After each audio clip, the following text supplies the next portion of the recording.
SLT Mobitel, the connection. SLT Mobitel, the connection. ලෙන්ගතුකම වැඩි කරගන්න ලව්ජු රුපියල් 50ට අඩු කළා. මාමේ එන්න අපිට එකක් බොමු.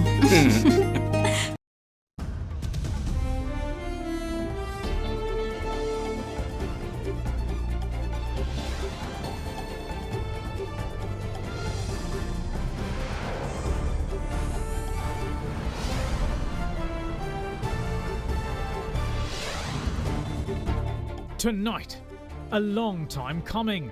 Action recommended against former President Maithripala Sirisena and his national security team in explosive Easter Commission final report. A very friendly visit. Pakistan's Prime Minister arrives in Sri Lanka for talks with the country's leadership on a 2-day state visit. Grateful to Pakistan for agreeing to open the pilgrimage corridors for Sri Lanka. The developed world right now should not be insular. They must realize that this problem specifically has hit the poor countries more. A tall task. The cabinet announces target of 14 million COVID-19 inoculations in the next 2 months. 10 million doses from Serum Institute of India and another 3.5 million doses from AstraZeneca. Not cricket. Sports Minister calls bowling coach's 11th hour resignation disappointing, regardless of demands. All that and much more coming up on First at 9. This Tuesday, the 23rd of February 2021. Alcohol අඩංගු hand sanitizer භාවිත කරන්න. ලෙඩ රෝග ඇති කරන විෂ බීජවලට එරෙහිව සටන් කරන්න. හඳුන්වා දීමේ මිල රුපියල් 350යි. From AdaDerana, this is AdaDerana First at 9. Live from Studio 24 in Colombo. Good evening and welcome to First at 9. I'm Dhammika Ekanaka. Now, the long-awaited final report of the Presidential Commission of Inquiry, which investigated the Easter Sunday terror attacks, was released to media today, revealing a long list of accusations against those it holds responsible for empowering the deadly attacks through acts of negligence. However, bearing the lion's share of the blame is former President Maithripala Sirisena, accused by the Commission of knowingly leaving the country without appointing an acting defence minister, despite being aware of foreign intelligence warnings beforehand. Also named are a score of senior officials at the time, including the former Defence Secretary, as well as the heads of national and state intelligence services and the Inspector General of Police. On 21st of April 2019, Sri Lanka was hit by the most devastating attack on its civilian populace, an attack that caused a higher death toll than any previous attack experienced during its 30-year civil war. The suicide attacks on 6 targets, with a further 2 more when police closed in on the suspects, resulted in 269 civilian deaths, including at least 45 foreign nationals. Up to 500 others were severely injured, of which a large number of them still bear the life-altering physical and psychological scars from the incident. As Sri Lanka struggled to come to terms with the attacks, in September that year, the country's head of state at the time, President Maithripala Sirisena, appointed a 5-member presidential commission to investigate the security lapses that had failed to read the glaringly obvious writing on the wall. The presidential commission's hearings, which lasted a total of 15 months, saw 440 witnesses testifying and massive troves of evidence, including CCTV footage, being sifted through to determine who bears the responsibility for the inaction. Accordingly, on its completion, the final report of the Presidential Commission was presented to President Gotabaya Rajapaksa on February 1st, while the Cabinet of Ministers finally received their copies yesterday. The report also names attack ringleader Zaran Hashim, his siblings Rilwan and Zaini, the Ibrahim brothers Ilham and Insaf, and several others identified as Jamil, Hastun, Muat, Azad, Mubarak, Milhan, Sadiq, Shahid, Sarah Jasmine, and 20 other suspects directly linked with the terror cell as directly responsible for the attacks. In addition, the report also named several senior officials as responsible for the failure to foresee the danger posed by extremist groups and for their inaction on prior intelligence to prevent the attacks. Further, another fact highlighted is the lackadaisical attitude in the holding of National Security Council meetings during President Maithripala Sirisena's tenure as Defence Minister. The report points to instances where the crucial meeting, which is traditionally chaired by the Defence Minister and attended by the country's security and intelligence heads, was not held regularly, and in some instances not held at all for prolonged periods. It further concluded that such neglect on the part of the defense minister in carrying out his duties created a dangerous situation in the country, and that close attention and oversight should have been paid to the threat posed by the activities of Zaran Hashim and his followers. It added that while the former president should ideally have ordered intelligence services to launch a special operation to arrest Zaran Hashim based on available information at the time, his failure to do so greatly damaged the country's sovereignty. The Presidential Commission has also concluded that after examining facts leading up to the receipt of a foreign intelligence alert on April 4, 2019, it was clear that former President Maithripala Sirisena had at the time neglected his duties and responsibilities in levels that exceeded mere civil disregard. Further, after considering testimonies on the question of whether the former president knew of the foreign intelligence warning, it cites serious issues with the reliability of the testimonies of former President Maithripala Sirisena and former State Intelligence Service Director Nilantha Jayawardena. The report also reveals that the Commission concluded that it was evident that former State Intelligence Chief Nilantha Jayawardena's intention was to absolve the former president of any blame. It also revealed that throughout his testimony, the former president exhibited reluctance to place blame on the State Intelligence Director, but displayed no such reluctance in doing so on the former Defence Secretary Hemasiri Fernando and Inspector General of Police Pujit Jayasundara. Further, the Commission says that after an objective study of the facts leading up to the attacks, it concluded that the former president had been informed of the threat at some point between 4th and 16th April 2019. In addition, the report also concludes that the former president violated the constitution by flying to a foreign country without appointing an acting defense minister, and that he also empowered Zaran Hashim's attacks by doing so while aware of an impending attack. Accordingly, the Presidential Commission has recommended to the Attorney General that former President Maithripala Sirisena be held criminally responsible for these shortcomings and for criminal proceedings to be instituted under the appropriate provisions of the Penal Code. The Presidential Commission has also concluded that the lax attitude towards Islamic extremism displayed by former Prime Minister Ranil Wickremesinghe was a major factor in the then government's failure to take decisive action to prevent its rise. They also concluded that this was tantamount to aiding Islamic extremism to grow to the level of carrying out such attacks. The Presidential Commission has also levelled allegations against former Defence Secretary Hemasiri Fernando for his lack of interest in discussing the April 4th Foreign Intelligence Report at the April 9th Intelligence Review meeting. It adds that the former Defence Secretary's comment to a foreign journalist shortly after the attacks, saying that he did not expect such a large attack, was clear proof of his failure to perform his duties effectively. The Commission also singles out the former Defence Secretary for failing to act responsibly and take affirmative action after receiving information the day before and despite knowing the date, the targets and the suspects' identities. The Commission has also recommended that the Attorney General consider prosecuting former Defence Secretary Hemasiri Fernando for negligence under the appropriate provisions of the Penal Code due to his clear criminal liability. With that, the Presidential Commission has also accused former National Intelligence Service Director Cicero Mendes of failing to share the April 4, 2019 foreign intelligence warning with other intelligence arms. The Presidential Commission concluded that this failure prevented the exchange of critical intelligence, leading to an opportunity being missed to coordinate all state security resources in determining the terrorist group's whereabouts. Accordingly, it has also recommended to the Attorney General that he consider criminal charges under the Penal Code against the former National Intelligence Chief for his criminal negligence despite his awareness of Zaran Hashim and his activities. The report also concluded that the State Intelligence Service failed to properly investigate the foreign intelligence warning and action law enforcement. Accordingly, the Presidential Commission has concluded that Nilantha Jayawardena did not give the intelligence warning its due weight. The Presidential Commission has also recommended to the Attorney General that the former Director of State Intelligence be held criminally responsible for the attack and that criminal proceedings be instituted under the appropriate provisions of the Penal Code. Meanwhile, the report has also recommended a complete ban on Wahhabism and all Wahhabi-linked Tawhid organizations in Sri Lanka. In addition, the Presidential Commission in its final report has also recommended that the Bodubala Sena organization be banned as well. In addition, the Commission has also recommended that the activities of other organizations such as Sinhala Ravaya, Mahasun Balakaya, the Sinhala National Movement, the Sinhala National Organization and Shiv Sena be closely monitored and appropriate legal action be taken if extremist activities take place within those organizations.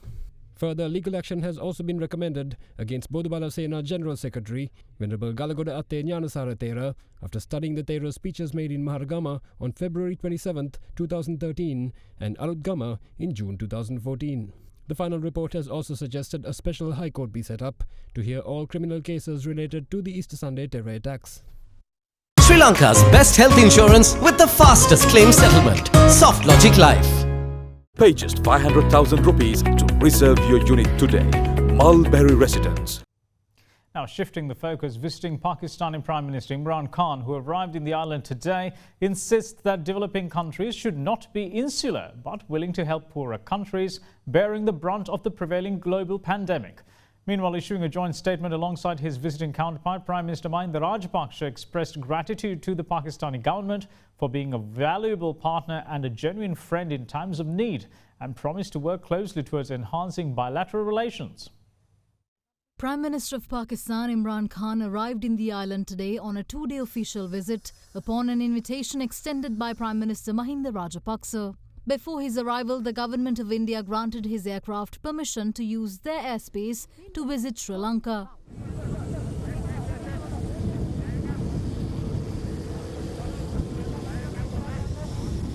Premier Khan was warmly welcomed by his Sri Lankan counterpart Prime Minister Mahinda Rajapaksa and was given a guard of honour upon his arrival.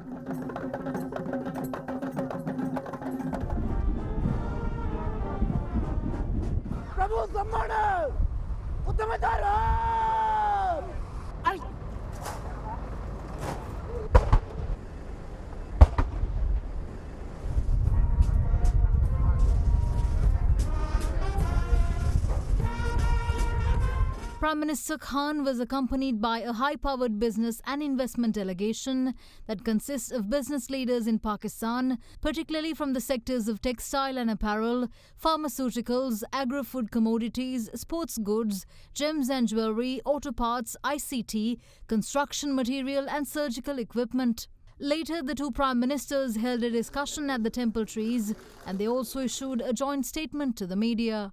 Prime Minister, you are not a stranger to the people of Sri Lanka. There are millions in this country who have admired you, your leadership on the cricket field as a captain of the Pakistan national team. Your country continues to be a valuable bilateral partner, and Sri Lanka considers Pakistan a close and genuine friend. We are grateful for their steadfast support, particularly during my presidency when we had to fight a dangerous terrorist organization that was fully neutralized in May 2009.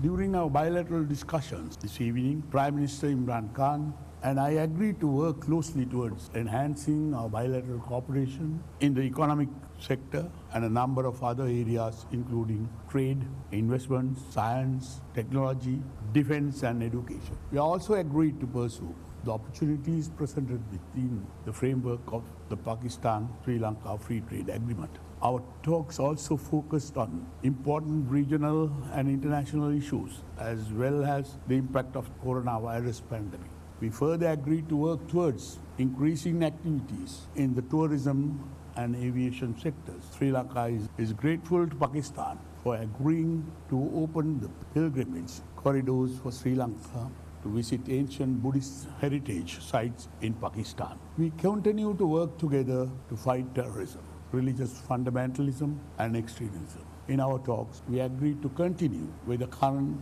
mechanism to curb illegal drug trafficking, arms smuggling and other illegal activities by sharing information through the relevant agencies to countries. I'm deeply grateful to you for honoring Sri Lanka with your visit here.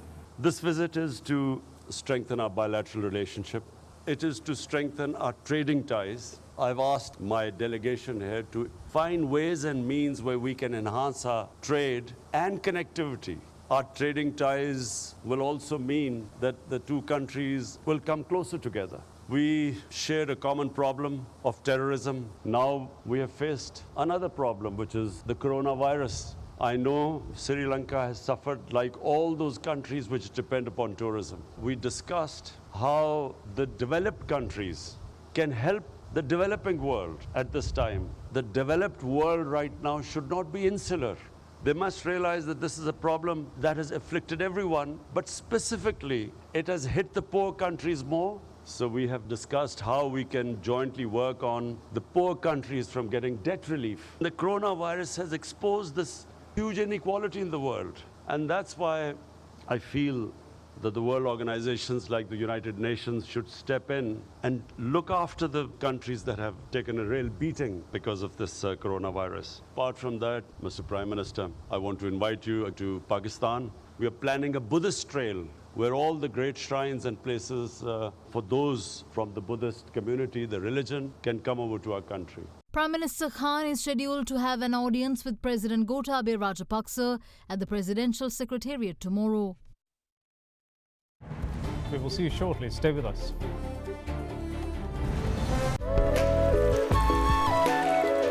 Sunlight Care Naturals. Obe endum care karai. Welcome back. You're watching First at 9. Now, the government aims to immunize 14 million of Sri Lanka's 22 million population within the next 2 months. This was affirmed during the cabinet media briefing today, where cabinet co-spokesperson Dr. Ramesh Patirana said that the government will purchase 28 million doses of vaccine to that end. He said that 10 million doses, of the Oxford AstraZeneca vaccine will be purchased from the Serum Institute of India, while 3.5 million doses will be purchased from AstraZeneca UK. According to the cabinet decisions, you're talking about getting 14 million doses of the vaccine. Does it mean that you're going to inoculate about 7 million people? Or no, doses-wise it's 28 million. We are aiming at 14 million population to be immunized within next couple of months. So we are bringing down 28 million doses. But the cabinet decision says you're contracted to buy 14 million. Gradually, we will build up the total amount. Now, for the first time, this cabinet paper is specifically to purchase 10 million doses from Serum Institute of India and another 3.5 million doses from AstraZeneca. The second round of vaccination should take place after 3 months as per the claims of the scientists. So we have some time to purchase for the second round. Initially, the health ministry said that they were going on the basis of the second dose in 4 weeks. So has the government now changed it to 12 weeks? No, actually, it's a debatable subject. It's not the government. The decision would be taken by the medical expertise who are concerned about this immunization program. The World Health Organization initially claimed that the second dose should be given after 4 weeks' time. But as per the new developments, some of the Sri Lankan clinicians also believe the best immunity booster would be to provide the injection after 3 months' time. So that's a debatable subject at this particular moment. The recommendation, whatever that is given by the medical expertise, we would take that into consideration and government would go by that. Very clearly, we are going to immunize 14 million people, for which we need 28 million doses, and government is ready to purchase that. The cabinet spokespersons were also questioned about the possible use of the China and Russia developed vaccines in Sri Lanka. For the time being, yes, because the Chinese vaccine, they have not completed phase 3 clinical trials and they have not submitted the dossier pertaining to that registration. So for the time being, we have to go with AstraZeneca vaccine. The moment we receive full documentation from the Chinese manufacturers, we can consider registering that one also in Sri Lanka, but it will take some time because that is not approved by WHO also. It's under review. Yeah, but Minister, if you are committed to 14 million doses of the AstraZeneca, if you are going to get the Chinese and the Russian one for the second dose, medically, how advisable is it to mix the vaccines? Possibly, we might have to go with AstraZeneca vaccine for the next 14 million also, given the backdrop of registration is not available for the Chinese vaccine or the other Russian vaccine. Meanwhile, the Cabinet of Ministers has also given its consent to publish the Government Gazette pertaining to the proposed wild elephant management reserve in Hambantota. 23,746.55 hectares of land belonging to the Department of Forest Conservation and the Sri Lanka Mahawali Authority have been identified for the reserve. What's more, the Cabinet has also given the nod to implement the National Action Plan to monitor and combat human trafficking from 2021 to 2025. The Cabinet green light is also given to purchase rice competitively with the private sector, with a view of enabling farmers to receive the highest price under the rice purchasing program for the Maha season of 2020 to 2021. It also decided to maintain the price of Nadu rice at 98 rupees per kilogram in the future without any change, even though paddy was purchased at a higher price. Now then, health authorities once more urge people to be patient in waiting for their turn for the jab against COVID-19. The calls come following employees of the Colombo Municipal Council being left disgruntled yesterday over lengthy waits at their vaccination centre. In the meantime, the police urged people to obey the quarantine law as 22 violators were apprehended in 24-hour operation yesterday. Sri Lanka's daily number of COVID-19 infections yet again was in the 500s, with yesterday's cases totaling 518. That number of infections were identified following 11,779 PCR tests. From yesterday's caseload, 490 locally transmitted infections were identified across 22 districts. Colombo yet again topped the daily infections list with 175. As it was the day before, Colombo was the only district to report infections in triple digits. As for the other districts, 77 infections were confirmed from Gampaha, 41 from Kandy, 38 from Kalutara, 28 from Ratnapura, while 26 cases were identified from Matale. The remaining 105 local cases were reported from 16 other districts. Furthermore, 28 infections were also confirmed among Sri Lankan expatriates yesterday. Meanwhile, 492 fresh cases of COVID-19 have been detected in Sri Lanka during the course of the day so far. In the meantime, health authorities confirmed 5 more COVID-19 fatalities yesterday. The deceased were residents of Colombo, Gampaha and Kurunegala districts. On a separate note, the police gave an update on the number of arrests made pertaining to the violation of quarantine orders since the 30th of October last year. We have arrested 22 suspects in connection with the offences of face mask and social distancing for a period of last 24 hours. In addition to that, total number of 3,232 suspects have been arrested in connection with the same offences since the 30th of October 2020 to date. Police are conducting further operations in order to apprehend the persons who violate quarantine rules and regulations. So therefore, all the times adhere with health practices, and apart from that, the executives and administrators of government and non-governmental institutions should adhere with the quarantine rules and regulations in respect of the health habits that should be followed by all institutions. On the vaccination front, 15,583 have been inoculated against COVID-19 yesterday alone from among the pre-identified priority groups. It means Sri Lanka has so far given the jab against COVID-19 to 354,352 of its citizens. In the meantime, Deputy Director General of Public Health Services Dr. Hemant Herath once again urged people to be patient until their turn comes to be vaccinated. Queues of people waited for hours to be vaccinated yesterday, especially when the employees of the Colombo Municipal Council were being vaccinated. Some CMC employees were disgruntled over the fact that a large number of people were asked to queue at one vaccination centre for the jab to be administered. Colombo නගර සභාවත් ඒ වගේම අනිකුත් සෞඛ්‍ය නිලධාරී කාර්යාලවලත් මේ එන්නත් ලබා දීම සම්බන්ධයෙන් ඒගොල්ලන්ට මේක අලුත් දෙයක් නෙවෙයි. හැම දිනාටම එක දවසේ එක වෙලාවට සියලුම දිනාට එන්නත ලබා දීම ප්‍රායෝගිකව කරන්න බැරි වෙලා තියෙනවා. ඒ නිසාම අපේ සෞඛ්‍ය නීති පිළිපදිමින් තමන්ගේ වාරයේ පැමිණෙන තෙක් ඉවසීමෙන් කටයුතු කරන්න කියලාත් ඉල්ලා සිටිනවා. මොකද කාටවත් මේක එන්නත් නොදී ඉන්න කවුරුවත් බලාපොරොත්තු වෙන්නේ නැහැ. The vaccinations in Colombo continued today as well, with the jab being given to priority groups.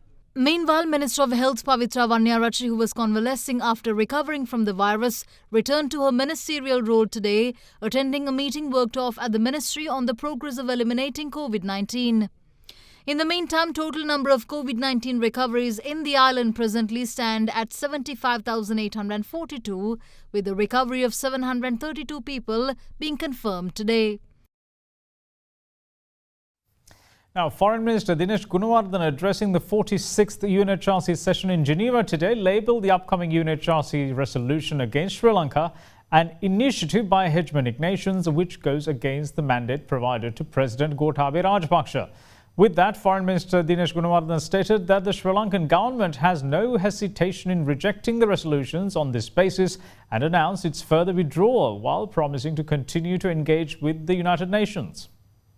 The Office of the High Commissioner for Human Rights has published a report on Sri Lanka, accompanied by an unprecedented propaganda campaign on that report. Sri Lankan heroic armed forces militarily neutralized the LTT in 2009 after 3 decades of conflict. The Sri Lankan government acted in self-defense to safeguard the unitary state, sovereignty and territorial integrity from the world's most ruthless separatist terrorist organization. End of terrorism guaranteed the most cherished of all human rights, right to life of all Sri Lankans, Sinhala, Tamil and Muslims. Nonetheless, hegemonic forces colluded against Sri Lanka in bringing an substantiated resolution which was defeated by the support of friendly nations. Further resolutions were presented to this council on purely political motives. The rejection of this resolution by the peoples was clearly manifested in the mandate received by President Gotabaya Rajapaksa.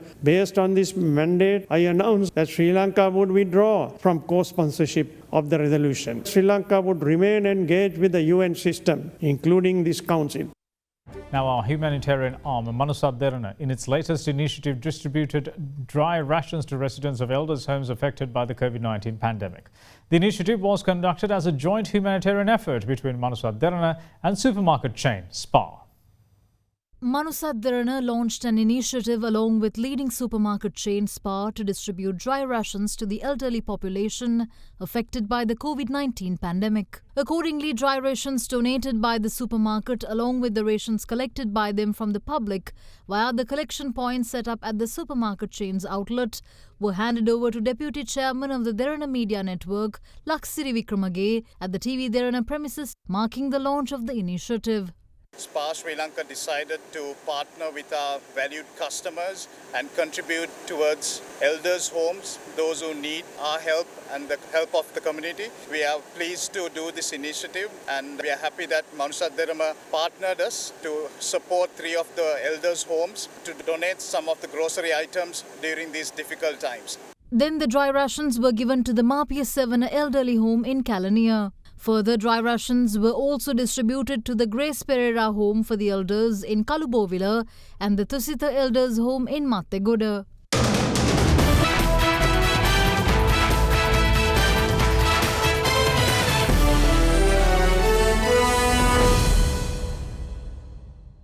Now, the Sri Lanka cricket team set off for the West Indies today under the cloud of their fast bowling consultant for the tour, former pace bowler Chaminda Vasa's resignation.